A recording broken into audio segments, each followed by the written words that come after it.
Welcome to Stennard, where bellies are empty, the rains are constant, and people are desperate. Hi, I am Nick from Breaker Press Games. I am excited to be here today for our first episode of Welcome to Stennard. I am here with Mike Spredemann from Two Old Guys Games. Mike, tell us a little bit about Two Old Guys Games. Two Old Guys is myself and Christopher Rick, writing adventures for Dungeons & Dragons and Dungeon Crawl Classics, as well as doing live streams. Please check us out over at All the RPGs on Twitch. Fantastic. And we've got Christopher asked me to post this. That's we've got Duel of the Elements coming out, which is one of our second adventure in the Season of the Lich series. So definitely look for that one. Very good. Very good.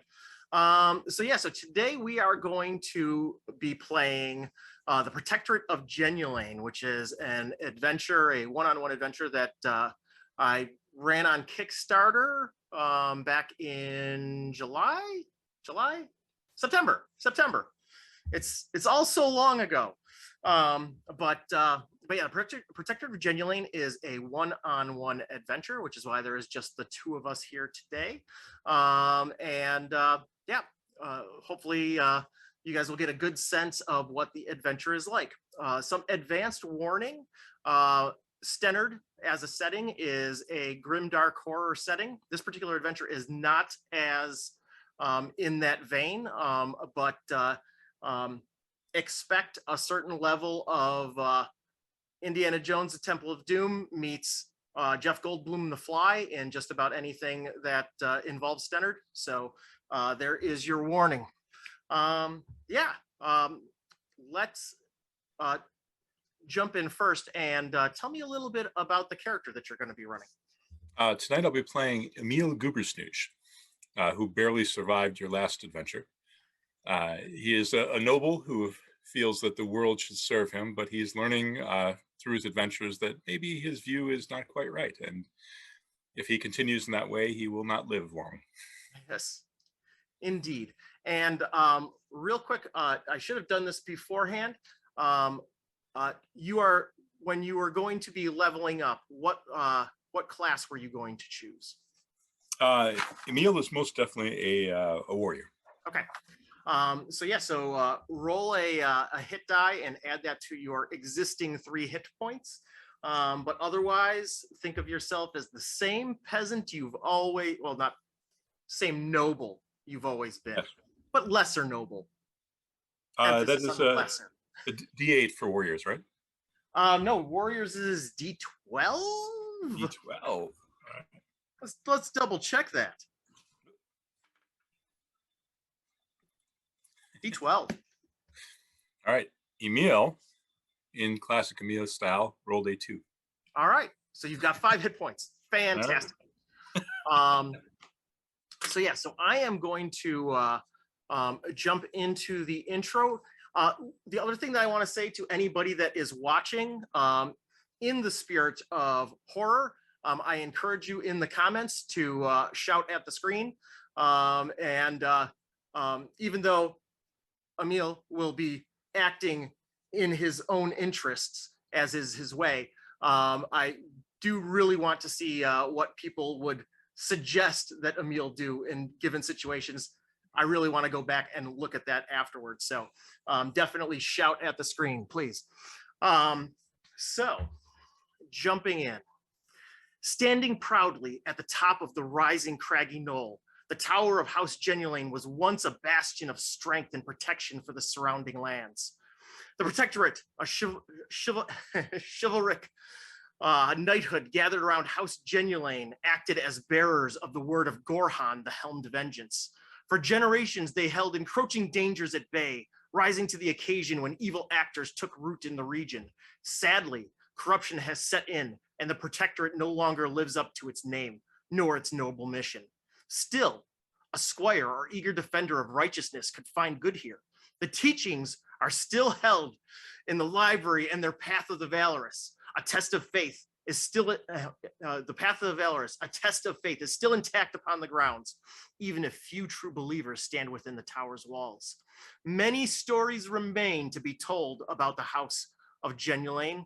Here, you will participate in its return to prominence, or you will bear witness to its fall. So, Emil, you approach the tower. We will assume that all of your comrades are with you, but we will not worry about them because this is your moment to shine.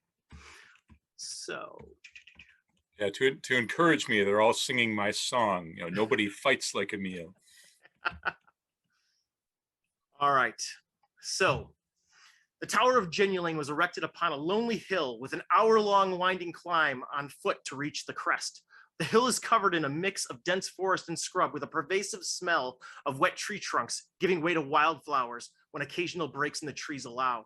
The rutted road to the crest intersects frequently with deer paths. The region's woodfolk have free rein over the base of the hill, but small wooden helm markers along these game trails indicate where pursuit of their next meal must end.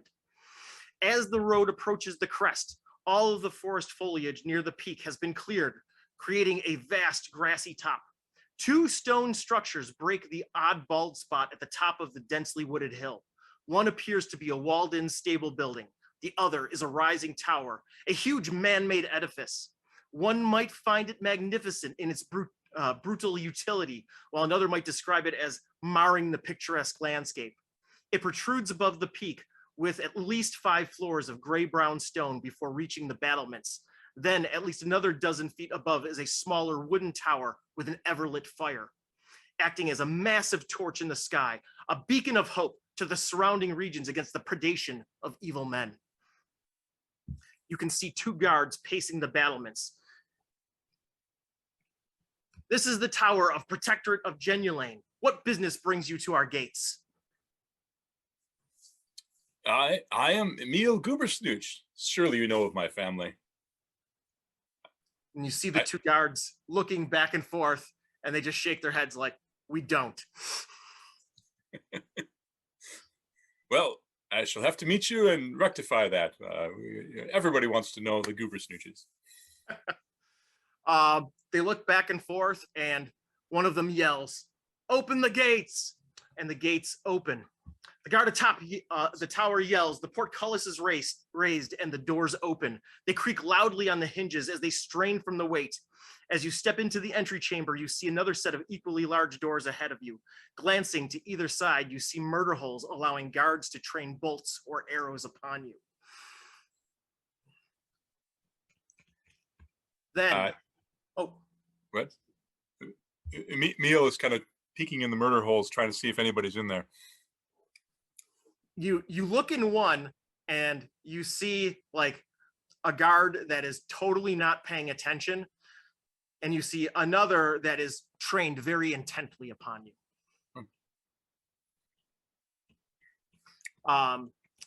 The second set of doors opens, and an interesting looking fellow comes walking towards you. Second. And he introduces himself. I am bad at scrolling. There we go. So this gentleman, a very elderly gentleman, kind of hunchy, disheveled, comes walking towards you, and he greets you, and he says, "I am the Fist of Righteousness. Welcome to the Tower of Jenulane." And he gestures, and a squire comes running over and guides you and your fellows in. And he looks at you very intently, and he says, "What brings you to the Tower of Jenulane?" I was selected for the great honor to be a pledge.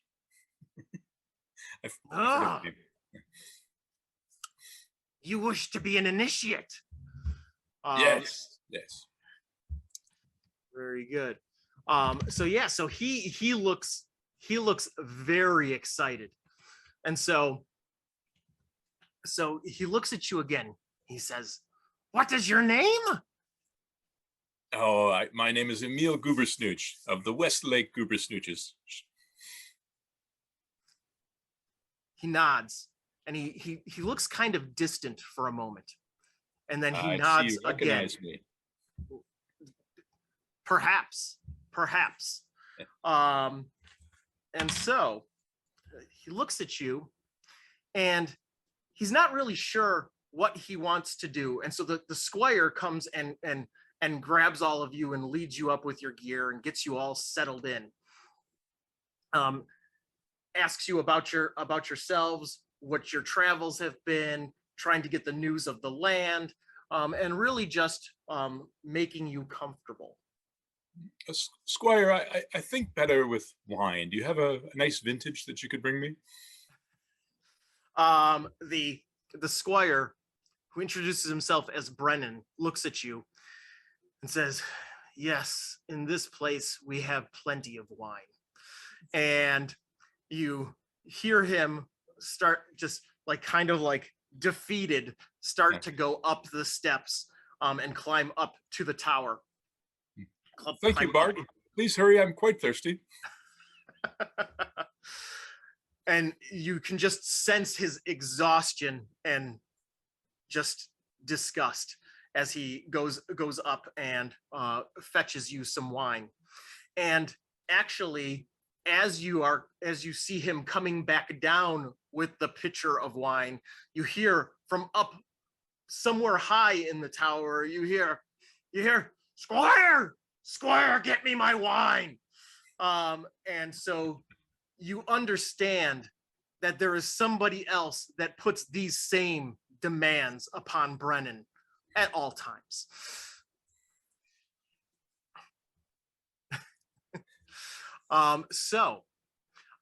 You get settled in and you get introduced to a variety of different people that all live within the tower. And you get a sense that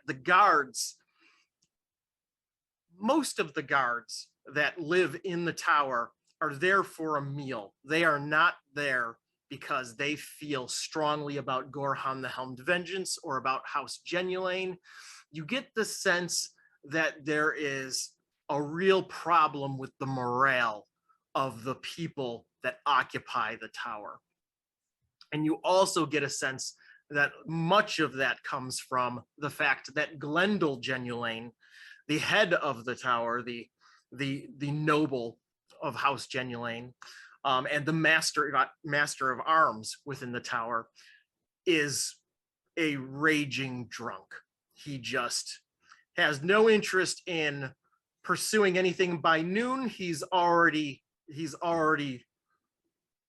knee deep in the sauce, and by the time it is 6 o'clock, he finishes endless boastful tales and passes out.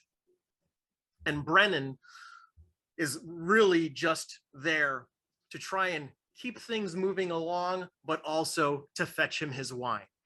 So you get settled in for a day or two, and eventually Chaplain Derman comes to you again.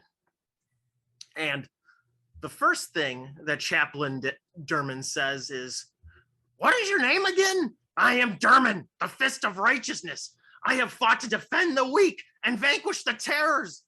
I have cherished the helm, and the helm has rewarded me. Let me show you the altar of the helm, and let us pray for his blessing." And you see him start to hobble off of the central chamber and into the altar room. And in the altar room, you see the detailed woodwork and stonework continues into this chamber, as do heroic depictions. These seem to tell mythic stories of Gorhan himself. The vaulted ceiling stretches above you, and a balcony wraps around the perimeter of the room above you. At the end of the chamber, an altar combining elements of gold, granite, and onyx dominates the floor. At its center rests a longsword and a helm, candles frame these iconic symbols, and more candles litter the stone floor beneath the altar. And so he leads you and he begins to pray. Are you going to join him? Look around. Is anybody else praying, or is it just him? Just him. Seems like someone whose favor I need to gain. So I kneel down and I go through the motions of praying. Okay. Very good. And so he is going on and on in all sorts of things about valor and vengeance and righteousness and all of the virtues that Gorhan stands for. And you can tell that Derman knows these prayers and these passages with such a level of rehearsed repetition, but at the same time a feeling of intimacy, like his heart holds these virtues. Okay. True believer. Right. He is a true believer through and through. And then after you finish praying, he turns to you and he says, what is your name again? Emil Gubersnooch. Emil. Of the Westlake Gubersnooches? I am Derman, the fist of righteousness. I have fought to defend the weak and vanquish the terrors. I believe we've met before. What was that? I believe we've met before. Yeah. So he goes through this same pattern, but at the same time, you know that his heart is there, and he sees you. He doesn't recognize you, but he sees you, and he sees something within you. And so this goes on for a month, or at least a couple of weeks. It feels like a month because time passes very slowly in House Jenulane. But you go through and you are taught by the reluctant guards a certain level of brutality amongst them.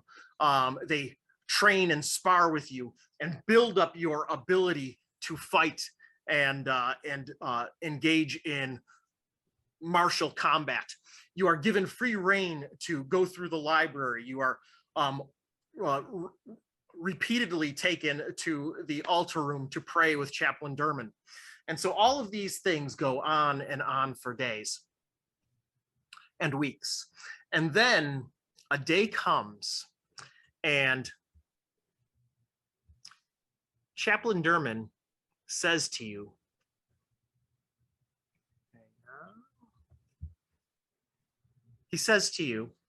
that today is the day you will walk the path of the Valorous.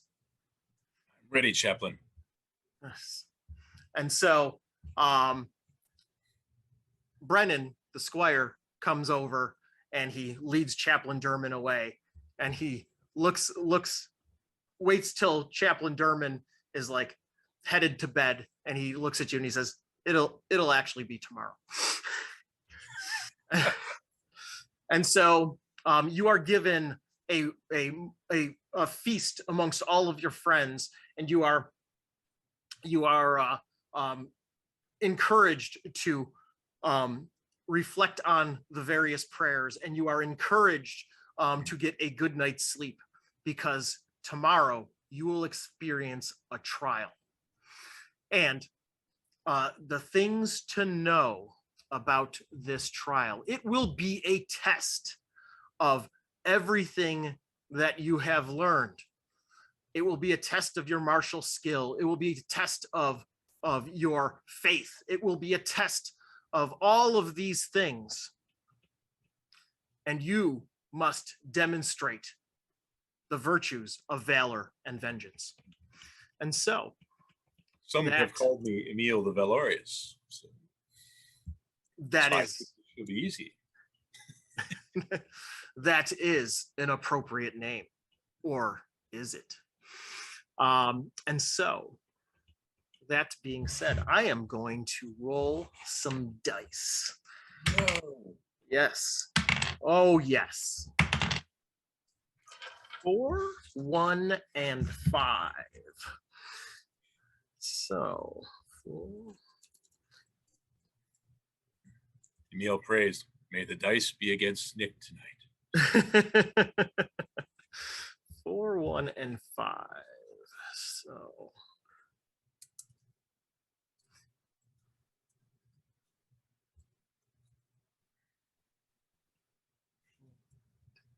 All right. So that out of the way, we will get to the path.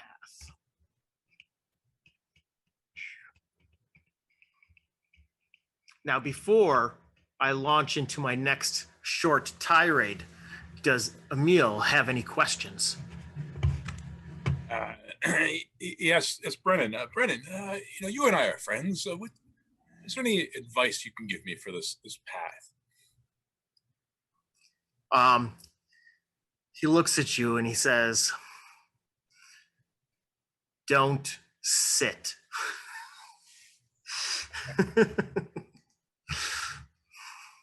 And then, so he, other than that, he is going to give you a little bit more advice, but his number one rule is don't sit.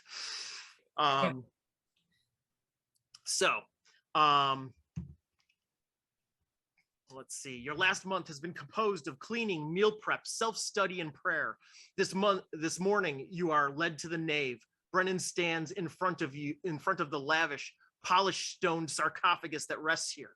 At his feet lay an embroidered cloth with a spread of items resting upon it. With just your rudimentary knowledge and a slap on the back, you are told, today you must walk the path. May you have earned Gorhan's blessings. You may take 2 of the following to help you on your journey. And so, the 2 things are the options that are available to you are as follows. Scroll. All right. The things presented to you are as follows. 2 silver pieces, a ceremonial dagger, a vial of holy water, a holy symbol to Gorhan the Helmed Vengeance, a long sword, and a finely crafted pair of boots. You may take 2 of these items. Which 2 do you select?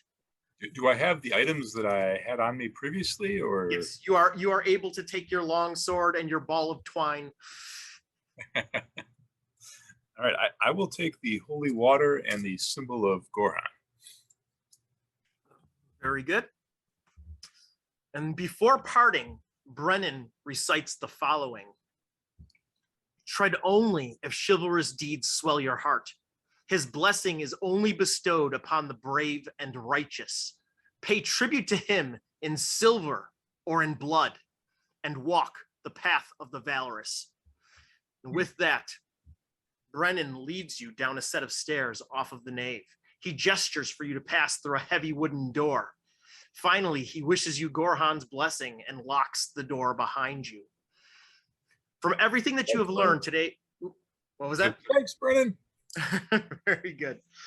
From everything that you have learned, today is a test of your bravery and faith. This is a test of your worth to Gorhan, the patron of vengeance and valor. Tread with confidence and courage to earn his blessing and the accolades of House Jenulane. Acts of cowardice and embarrassing demonstrations of martial skill will fail to draw Gorhan's guidance and could shame you in the eyes of the house. Though perhaps none could punish you as hard as you might punish yourself. That is, if you survive to recount your journey along the path. And so, you walk along a torchlit underground tunnel, cut from the hill below the tower. Inset into the walls are the skulls of the faithful. The hallway has a slight but noticeable decline. You eventually reach a door that opens into an additional corridor with daylight visible ahead. It ends in a sturdy grate that leads out toward a well-worn forested track. Ahead, you see a stone archway crossing the path. And so, I know that the audience may not have seen the cover art to the Protectorate of Jenulane, but you see the helmed archway. That is the cover of the Protectorate. Before you is an archway built of fieldstone. 2 wide columns rise 10 feet into the air, with the arch itself beginning well above your head. The top of the archway is crenellated as if it were a gatehouse to a castle. An embossed metal shield adorns the arch above the peak. It depicts a long sword and a bucket helm surrounded by flowers. Each column has a long sword-shaped engraving pointing down, with the hilts set at about eye height. Each column has a V-cut into the stone at the tip of the sword. Water spills from the cuts in the stone into half-circle basins below. Almost $1,000 in prizes each night of this tournament, so definitely don't miss. I hear speaking. I wonder where that just came from. So yeah, you stand at the archway. What would you like to do? So how many swords are pointing down? So there is an archway. Yeah. And engraved into the sides are 2 swords. Mm-hmm. And at the tip of the swords, there is water spilling out into basins. Ah, okay. All right. Let's see. I happen to have some silver pieces. I'll throw 2 silver pieces into the fountain on the right side. Ooh, very good. And so, as you look into the basins, each of the basins are filled with water and the bottoms are littered with coins. Long-legged insects periodically flit across the water's surface. You also, in this moment, a sense of pride and purpose surges within you, like you've channeled Gorhan's divine spirit. You pause to reflect upon the path before you and trust that Gorhan will help guide you. Roll a d4 for me. Okay.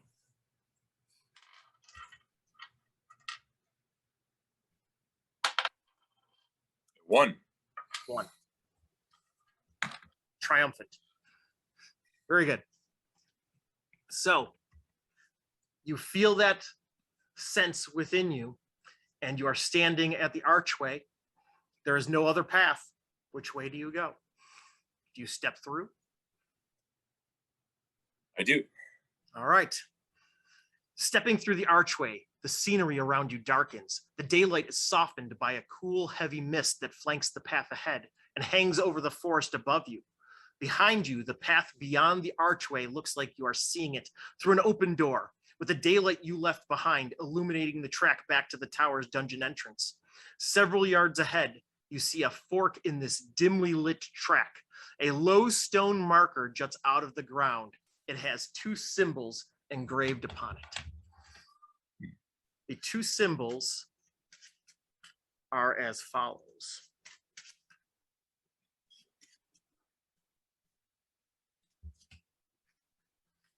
You see the following symbols. One leans towards the one path, and the other leans towards the other.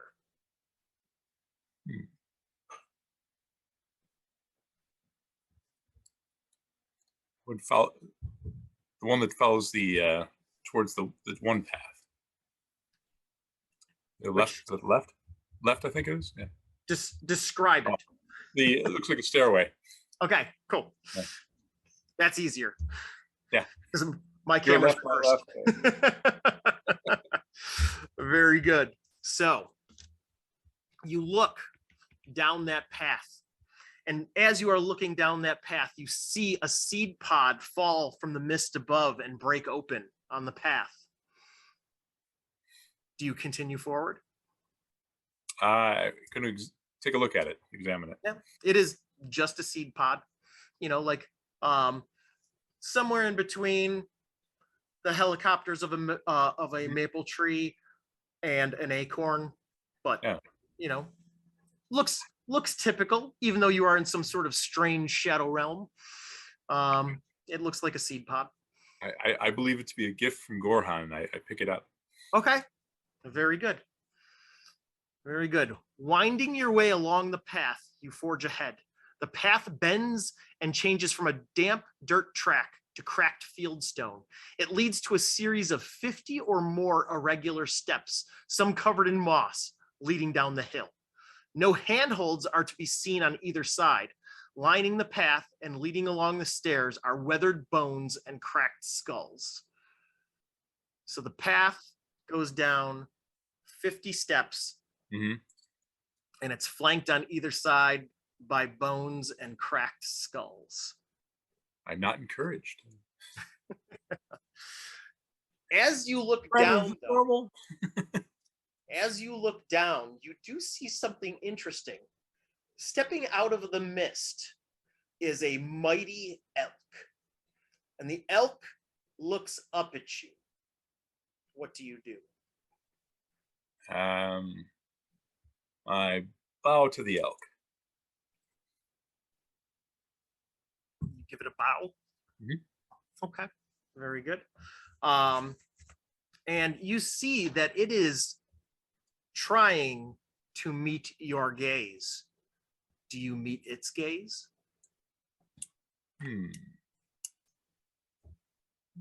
Yes. Okay, very good. Not afraid.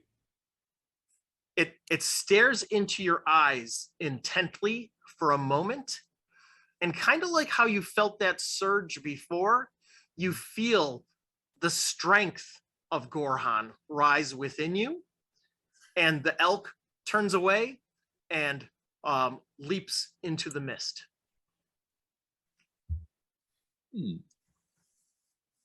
I would like to carefully go down the steps, kind of tapping with my longsword on the steps ahead of me. Okay, very good. You cautiously work your way down the steps, and you get 10 steps down, and the earth begins to shake, and tentacles erupt from the steep, muddy banks of the stairway, lashing back and forth, grasping for prey. So here you are 10 steps down, 50 steps, and now you have a bunch of writhing tentacles all whipping back and forth on either side of you. What do you do? Are they trying to grab me? Oh, yes. Oh, yes. I will take a few more steps. Okay, very good. And so roll for initiative. Right. Do you have a modifier? I do not. Okay. 17. Very good. So you are much quicker than these lashing tentacles. What do you do? And they are staggered down the steps. So they can reach you pretty much all the way until you get to like 10 steps from the bottom. I'm going to try to make it to the bottom. Okay, very good. And so you break. Are you going to still try and move cautiously, or are you going to break into a run? I'm going to move cautiously as I can, but a little faster than I was going before. Okay. So you managed to get down 15 steps, and then the tentacles attempt to grab their prey. And what is your armor class? 12. Okay. Oops, and I'm rolling too big a die. Hang on one second. I tried to cheat you. Not again. And you said your armor class was 12? 12. Yeah. 12. A mighty 12. And so the first tentacle comes whipping across and tries to grab at you. Man, this die is broken. Or it is perfect because I rolled 3 6s in a row. But the lashing tentacles whip back and forth, and they are trying to grab you, and you are either deftly avoiding them, or they just are completely blind and unable to sense where you are. Are you continuing your cautious decline? I am. I believe in the legendary dumb luck of the goober snooches. All right, very good. And so now you are out of reach of the original tentacle. You are still going to be in reach of the last two as you go down another 15 stairs. Okay. And so, 2 and a 4. This is Emil's lucky day. The prayer worked. And so you get down to the point where there is only one remaining tentacle that can reach you. You've got about 10 steps left. Do you rush down those final steps, or do you just accept that final lash? I'm going to take a slash at the tentacle with my sword. Very good. So you have the initiative, so make a swing. All right. Let's see.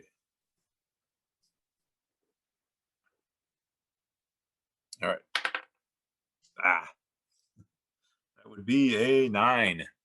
A 9? Yep. A 9 hits. A 9 hits. Sorry. A 9 hits. Roll to wound. That's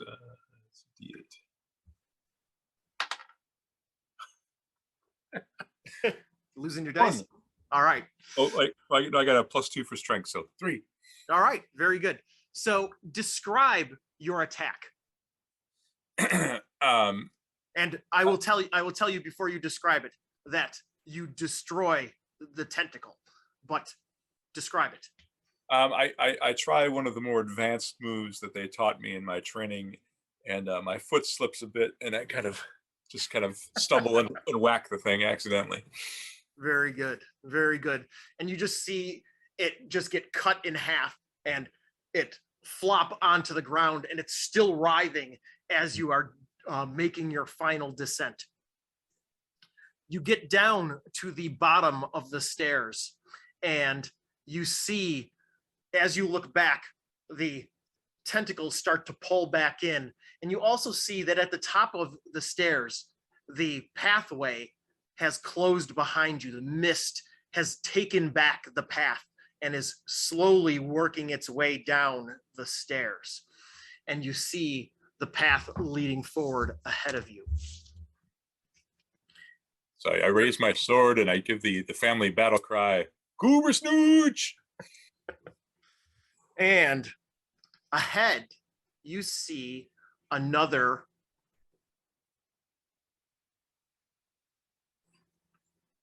So which of these paths do you choose? I choose the one with the archway with the head on top of it. Okay. Very good. And so, Emil, you look down the path, and as you are looking down that path, you see a toppled grave marker. In fact, this dirt path the dirt path is once again broken by a fieldstone walkway lined on either side by moss-covered wooden posts. Most of the posts are topped with skulls, many of which display grievous cracks and gouges. The fieldstones lead up to an unadorned, weather-stained crypt with a large ironwork door. The area around the mausoleum is undisturbed, with no tread footpaths leading around either side of the building. So you get the sense that the path does not go around the building.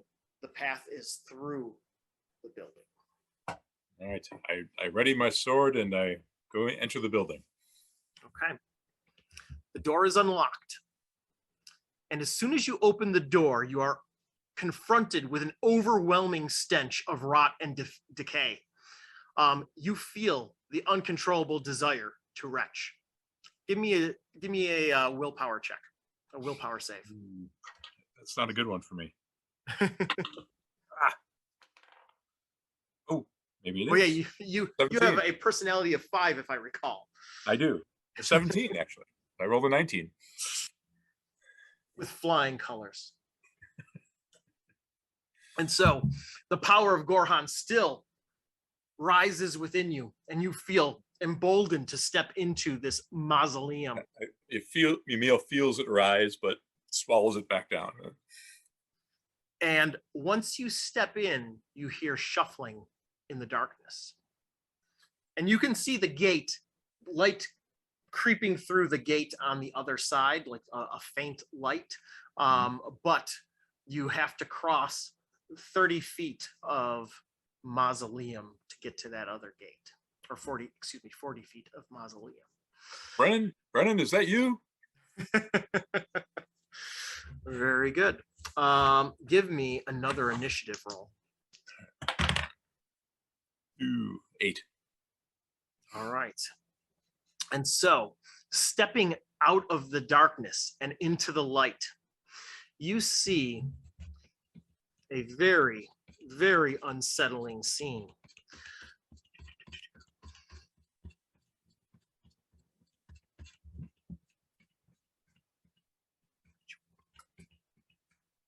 All right. So this creature is gaunt and sunken-eyed, is missing a limb, and it looks like it's chewed off.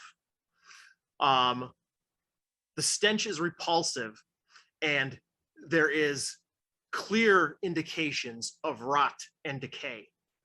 And this creature lashes out. Oops, wrong die. Wrong die. Lashes out and fails to grab you, but you can tell that it was not trying to scratch you, it was trying to grab you. And in this moment, you hear more shuffling in the darkness. That's not good. I would like to try to kick it in the chest, trying to knock it down, and then try to run across the room. Okay, very good. Also, I am going to remind you that you have items that you brought with you. Oh, that's right. But that being said, I will not stop you from trying to kick this creature. Now, in this moment, are you going to try and kick it as a simple attack, or are you trying to perform a mighty deed? A mighty deed. Very good. So roll a d20 plus your d3. All right. Ooh, a 3 on the D die and a 6, actually a 8 on the D20. All right. So that would make that an 11, which is a hit. And a 3 means that you are able to perform your mighty deed. Describe it. I dive forward on one hand and then kick out with my feet, trying to knock it over, and then flip up on my feet to run. Okay, very good. And so you successfully knock this creature prone. I'm gonna roll it, but there's almost no likelihood that this thing is gonna be able to stay on its feet. And I was correct. And so you as you kick it, you see like a part of one of its other arms fall off in the process, and it falls onto the ground, and it's just lunging with a stump, trying to still grasp your legs as you flip onto your feet and run for the door. Right as you get to the door, one more steps out of the darkness and tries to grasp you, and it fails to grab hold. What do you do before you exit? Anything, or do you just open the door and slam it shut? I grab my flask of holy water and try to kind of spray some onto this thing. Okay. Roll a d20 and modify by your agility. It's another 8. 8? 8, yeah. And that's with any modifiers? That's right. Yeah. You hit. Hey! And so you splatter it with holy water. Roll a d6. 2. What'd you get? A 2. 2. All right. And so it staggers back. And let me see. It is still alive and still coming at you, but you have the opportunity to make your escape. Do you stay and fight or do you run? I hear more of these things coming, don't I? Mm-hmm. Yeah, I'm going to try to get out of here. Okay. And so the door is unlocked and you are able to step through. But yes. And so you look forward and you notice that the mist once again is encroaching upon you and there is another waystone ahead. Do you step forward? Yes. All Because right. I don't want to go back by them. All right. These are your 2 symbols. Ooh.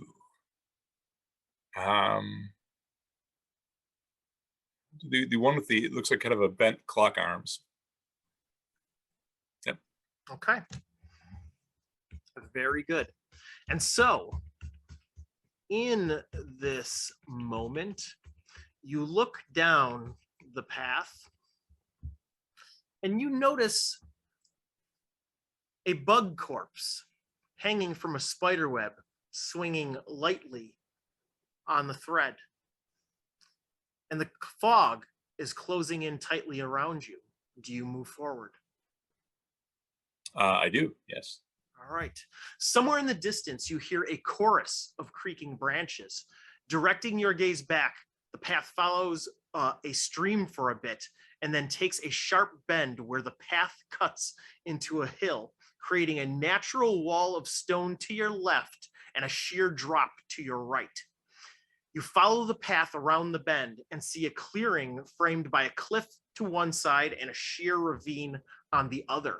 Crossing the clearing are 8 swinging chains of differing lengths hanging from trees.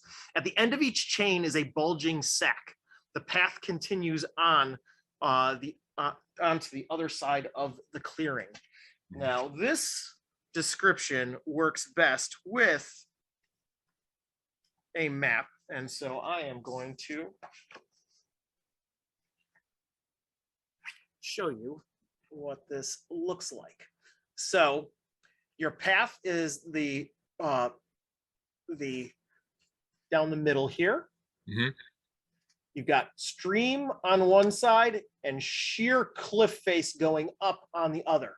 So these swinging sacks can either smash you into the wall or pitch you over the side 20 feet down to the babbling brook below. Okay. And there are 8 of these chains swinging erratically. What do you do? What is the sack? What does that look like it's made out of? It's like a burlap sack. Yeah. I would like to take a swing at one of the sacks. Okay, very good. Roll to hit. A 9. A 9? Yep. All right. Yeah. A 9, you just barely miss as it goes whizzing past you. All right. So are they like very tight together? So you'd have to go through them all at once, or is it like stepping? You will probably need to go through in stages. Okay. All right. And I kind of like do the I meant to do that, miss kind of thing. I'm like, all right, ready, and I'm gonna try to get past the first one. Okay, very good. So roll a d20 and modify by your agility. Which is a 0. All right. Oh, a 19. 19. Yeah. All right. You valiantly push yourself through the swinging chains, avoiding most of the pendulums with relative ease. but you still have further to go. So now you are standing like 3/4 of the way across this swinging of pendulums, but you haven't made it all the way across. And so now you are basically like Frogger in the middle of traffic. These sacks have me curious. I'm going to try to hit one again. Okay. Roll a d20. 20. You hit resoundingly. In fact, it was probably going to hit you first, and you just stabbed right through it. And so as you hit, roll for damage. Longsword's a d8 plus your strength. So there'll be a 4 + 2, 6. All right. So this sack is swinging straight for you on its chain, and you stab into it, and it just slices through the burlap sack, and skulls and rocks spill out of the sack. But now you have one less sack to deal with, but at the same time, you're still in the middle of all of these swinging chains. What is your next move? I'm going to get out of here. I was kind of hoping for treasure in there, but that's all right. Ready for the next one. Ready, go. All right. So roll a d20 and modify by your non-existent agility. All right. I'm starting to think my dice are blessed. That's a 20 again. Yeah. My dice are cursed. So yeah. That is how it goes. You feel at one with the air around you, deftly dodging and moving through all of these potential threats with ease and grace. You've cleared the sacks. Brennan, you said this was hard. Brennan only told you don't sit. All right. So you have made it past the sacks. And so the next two appear.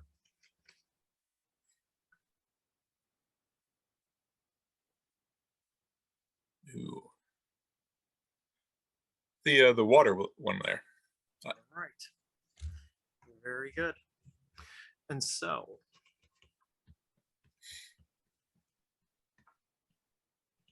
I feel the power of Gorhan in me. I am just going to break verisimilitude for a moment and just say that so many people have died in this adventure in the last 2 months, and here you're just breezing through. Right. It's the lucky dice or bad dice on your side, good dice on my side. It is the blessing of Gorhan. So you notice a puddle adjacent to the path. A bug lay on its back in the water, struggling to right itself. Oh. I try to flip the bug out of the water. Okay. And you succeed.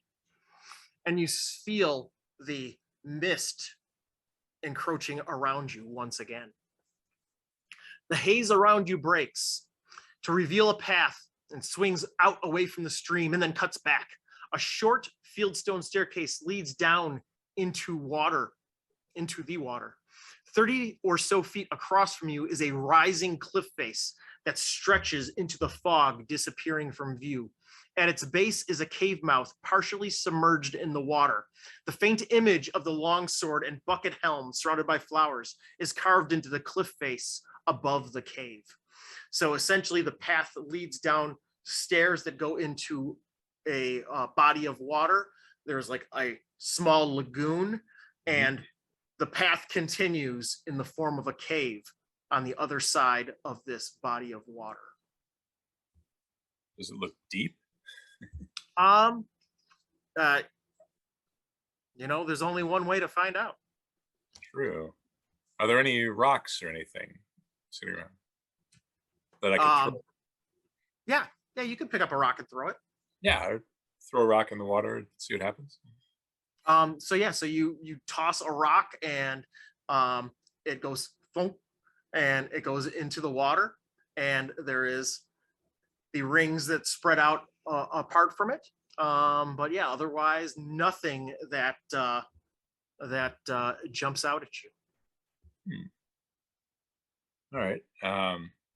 I'm going to take the symbol of Gorhan in my hand and start to wade into the water. Say, Gorhan, protect me. Very good. So the water feels stunningly cold. Numbness almost immediately starts to enter your feet. The water is only knee deep until you get to the cave mouth, and then it drops to your waist.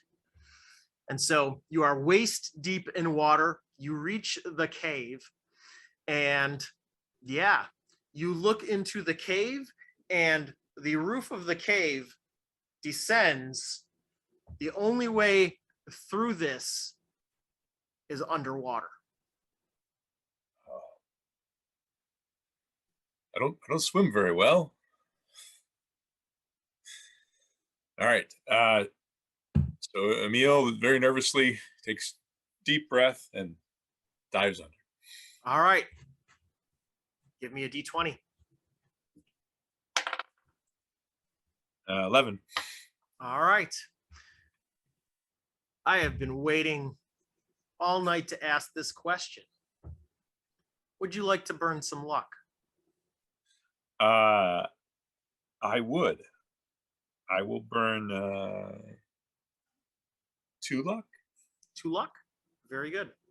You submerge yourself for a moment and pop back up out of the water before taking a deep breath. You swim forward through the blackness, pausing once to catch a breath of air, catch a breath of the air trapped at the ceiling. With air in your lungs, you again continue into the darkness. Give me another D20, and this time add +4.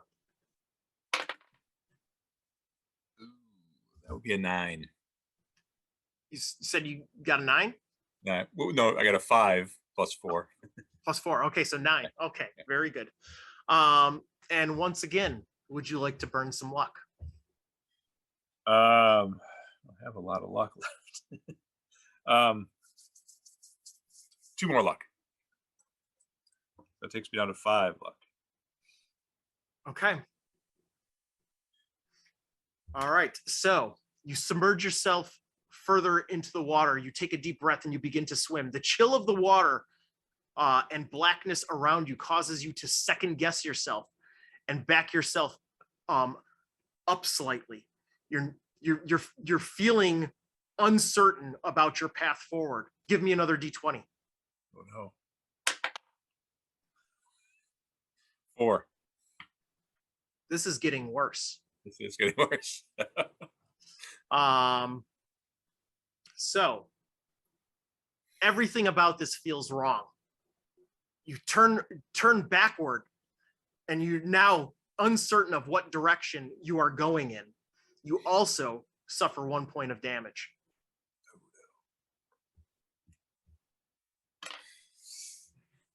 You're taking on water. Emil, what are you going to do? Try to push forward. Okay. Roll a D20. That would be a 9. Would you like to burn some luck? I think I have to. Down to 3 luck. 2 more luck. 2 more luck? Yeah. Very good. And so you emerge on the other side, coughing and spitting out water. You almost, most certainly drowned. Yes. But somehow, some way, through the blessing of Gorhan, you pop up on the other side and you are safe. For now. For now. Gorhan, I could use some more luck. Very good. So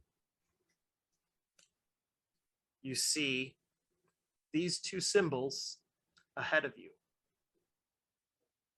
Oh, Emil is the man of the sword. He has to go with the sword. Okay, very good. So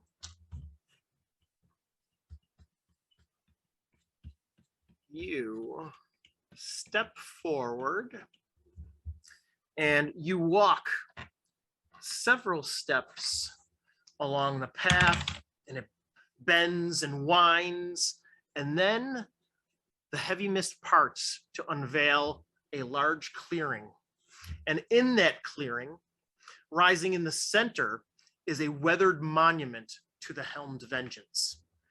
You see a statue of a person in armor, and the bucket helm, the long sword, the laurel of flowers.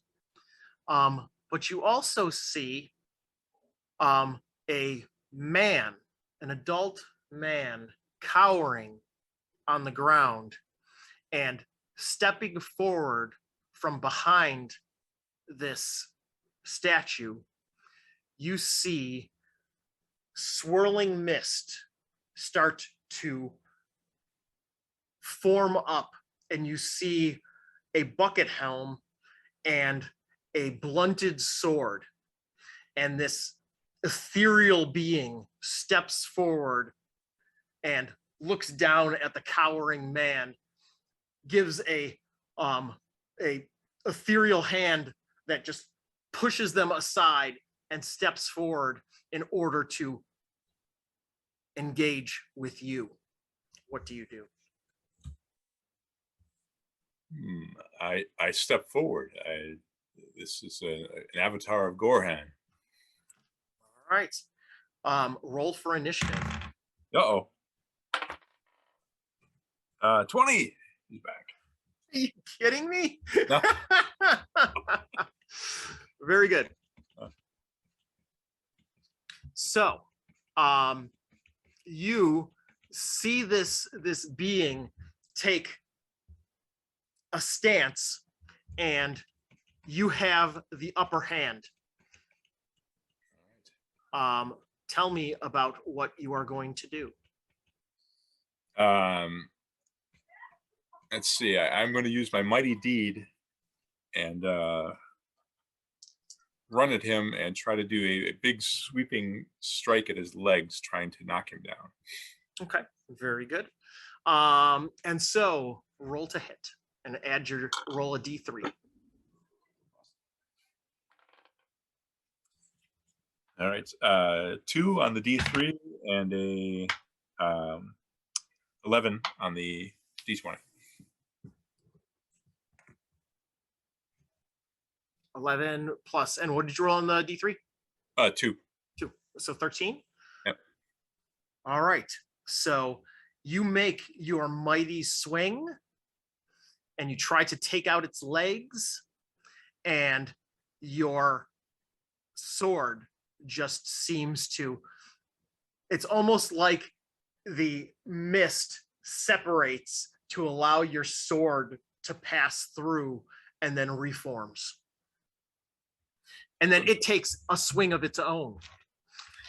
And you feel, 16, that is a hit. Definitely a hit. And so you feel the blunted sword come crashing down on you. And it does 4 points of subdual damage. Emil is out. All right. But it being subdual damage, you are knocked unconscious. And so you, hang on. Let me review. But yes, you are knocked unconscious. And so you are out for an unknown amount of time, but you eventually come to with 1 hit point laying upon the path. And you are still laying within this clearing, but the man is gone and the phantom helm is gone. Mm-hmm. What do you do? What do I see around the clearing? You see the mist encircled around you.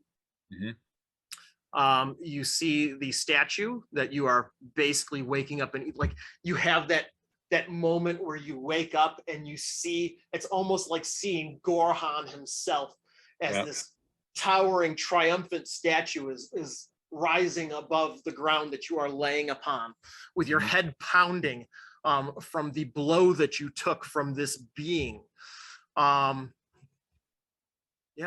and there is a path opening, an opening in the mist on the opposing side. All right, I will stagger to my feet and try to go towards the path. Okay. And so, looking down the path, you see these two symbols. Ooh. Let's see. The Stonehenge one. Okay. So you look down that path and you see as you look down the path, you feel inexplicably off balance. It could be the feeling of the path, or it could be the concussion that you are recovering from. Likely the concussion.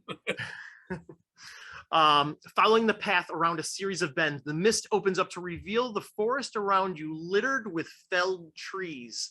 The largest of these trees crosses a stream, acting as a natural bridge. The bark is stripped and the wood beneath is covered in moss. The path continues on the other side of the flowing water.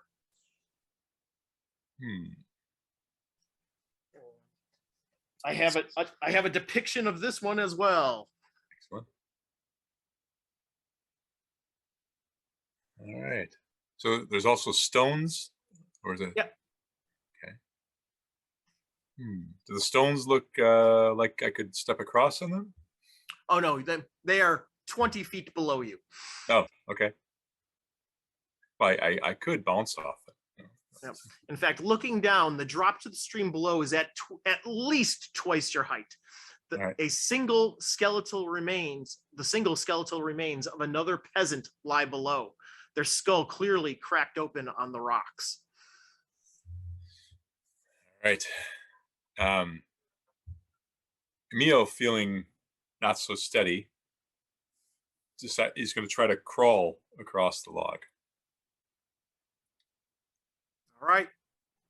Very good. You get down and you basically, if you're going to crawl, you're basically going to butt slide. Ooh. Wait a minute. That sounds like sitting to me. It's supposed to sit. Perhaps. Right. I'm going to try to walk across. Okay. Very good. Roll a d20. 3. Do you have any luck left? I have 3 luck left. Okay. Would you like to burn some luck? I feel like it wouldn't help, but I'll try to burn 2 luck just because it's better than nothing. Right? Answer me this. Also, what is your agility? I know you don't have an agility modifier, but what is 9? 9? Okay. Very good. And so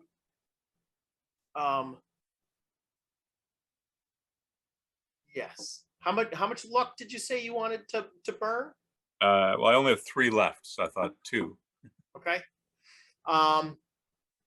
So you do remember, you recall back to making your sacrifice of 2 silver pieces. Mm-hmm. And you do feel like there might be something more that you can channel into. If you could burn another luck, would you? Yes, I would. All right. And so you rolled a 3? Yes. All right. So that makes a 6. Your legs kick to either side and you fall straddling the log. The PC takes 1 hit point of subdual damage. And so you fall and you come crashing down on the log, and you tip and you fall.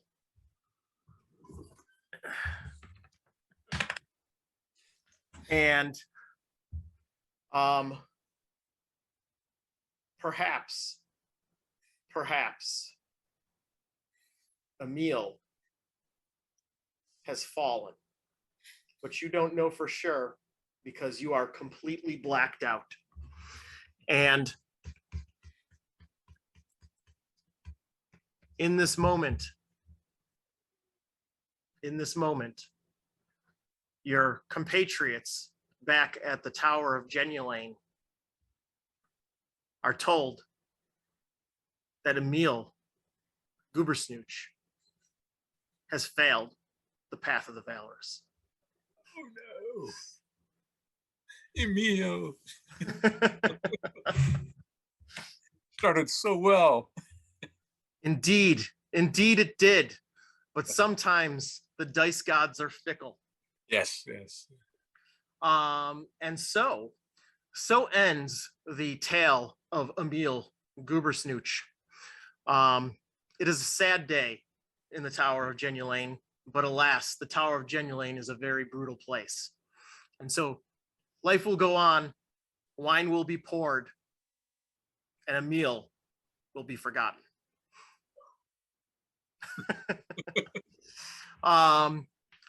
Thank you very much for playing today. Yeah, we ended up moving along at a very good clip because you had very good rolls. So yeah, we do have some time available. Would you like to once again plug your latest offerings from Two Old Guys Games? Yeah, we've got the Duel of the Elements coming out very soon, and we've also got the Ziggurat of the Mega Maiden, which is a experimental speed run adventure, and we've got the ultimate version, the blackest version that we're going to be releasing soon as well. But please check out twooldguysgames.com and follow us on Twitter. Very good. Very good. I am looking back at the chat just to see if there's anything. I don't know if anybody is still watching, but two OGs are near MKE. Yes, we are all in MKE. Yes. So yes, definitely somebody yelled, "Take the stairs." Somebody named the history professor says, "Hey, me too. Let's play some games." So yeah, there are some people in the chat. If anybody has any, oh, Emil can't handle the heat. No, Emil didn't take it. He rolled too low on his hit points. Yep, and somebody commented, "The ball of twine. He's living in the lap of luxury." Too bad the ball of twine did not come out. Very good, very good. So yeah, as far as this show, welcome to Stennard. It is going to be, at least for now, a series of actual plays. I think next I will be pulling people into the precipice of corruption, which is the origins of the town of Stennard. Yeah, we will see where the show goes from there. Thank you all for watching today. There was a person that was super excited to see Derman, the Fist of Righteousness. They are a big fan. I do know who that person is. So yeah, this was a good time. Anything else that you would like to add, Michael? No, thank you, Nick. I really enjoyed it, even though you killed Emil. And I look forward to playing with you again, going back to Stennard. Fantastic. Very good. Elena, I do believe that our time has come. Let me take a look and see if, yeah. All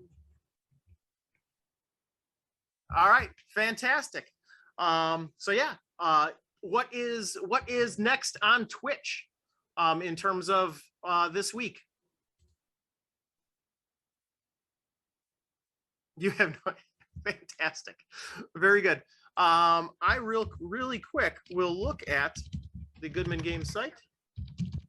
Yep. And this week Stranger on Danger? Twitch, looks like Danger Stranger. It will be on Saturday at 10 p.m. Eastern. So tune in for that. And then Talking TESR, which is one of my personal faves, is on Sunday at 8 p.m. and Honor Among Thieves is before that at 7. So tune in for those things. Thank you all again for watching. And this is Nick from Breaker Press Games signing off. All right. Thank you, everyone.